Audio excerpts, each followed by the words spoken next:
Okay, so at the start of fights, a very common and neutral position is two boats side by side. Now, it's important to be sitting right around your max range and knowing your opponent's max range. It should be 150 meters, however, this can be affected if either sailor is using quick sailors. Quick sailors will increase your range. Okay, so a very common and Okay, so a very common and neutral position is for both sailors to be sitting side by side. This happens quite often during a boat fight, and typically you're going to be speaking. Alright, so a very common and neutral position is for both sailors to be sailing side by side. Okay, so a very common and neutral position in a boat duel. No, we're not dueling. Boats by default have 150 meters of range, however, your sailors can impact this. If someone's running a full realistic setup, they'll gain about 10 more meters, so always keep that in mind if you're running something that doesn't give range and they are. Now, default max range is about 150, no. So you're either going to have to turn in and be the aggressor or turn away and be the defender. Now, in this scenario right here, we're going to turn away from our opponent and we'll go, no. You'll either be turning in towards your opponent, which would be an aggressive move, or you'll be turning away from your opponent, which will be a defensive move.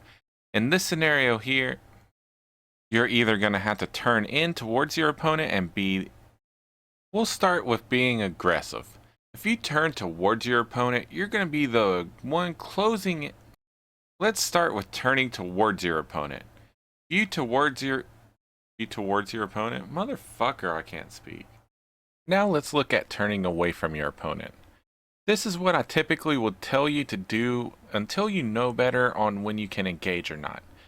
Turning away from your opponent, make sure that you stay out of their range, and if they decide to follow you, now let's go over turning away from your opponent. By default, I tend to tell people to turn away from their opponents until they know. Now let's look at turning away from your opponent. By default, I typically tell people to turn away until they have enough experience and knowledge to know when they can engage.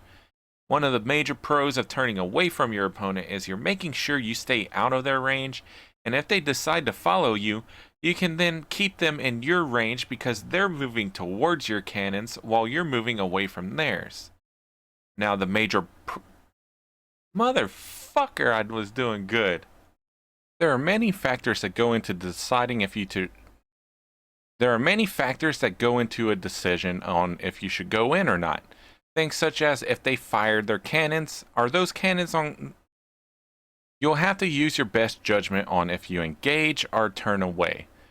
There are many factors that can be played into this, such as how they fired their cannons. If their cannons that are facing you are on cooldown, you have a small little opening that you can try to use to create your own shot. Is there breezy? Many factors will play into the decision that you make. There's several things that can. Many factors can play into the decision that you make on to engage or disengage. Many things play into the decision on if you should engage or disengage. For example, on engaging, is your opponent's cannons on cooldown? If their cannons that are facing you are on cooldown, you have a small little window to try motherfucker. There are many little things that will play a factor in your decision on engaging or disengaging. There are many factors that will determine your decision on engaging or disengaging. For example, are their cannons on? No. There are many little factors that can play into your decision on engaging or turning away from your opponent. For example, if your cannon, not your cannons, your opponent's cannons. There are many factors that play a role in if you engage or disengage. For example, if your opponent has their cannons on cooldown, you know you have a small window of opening where you can go in, and many things can play a decision, and they said hi. Many things can play a big factor in your decision on engaging or disengaging.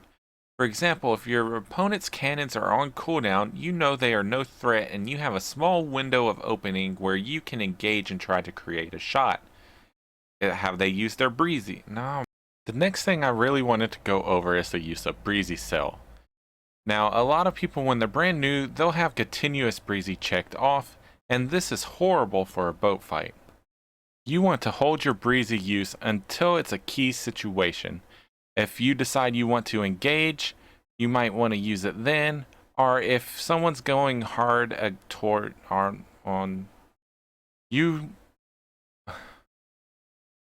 you should hold your key breezy for. With the more experience you gain, the easier the decisions you'll be making will be. With the more experience you gain, the more decisions experience. The more experience you have with boat fights, the easier the decision will be on when to engage, disengage, or use breezy, things of that nature. We'll get more into defensive and offensive fightings in the upcoming guides, but what the fuck is the point of this clip? With the more experience you gain, the easier it's going to become to make these decisions for you. Now, we'll get into more details on defensive battles in the next coming guide. However, this is going to do it for now. Hopefully, this helps you out understanding. I was almost there. Understanding what? The basics? The basics.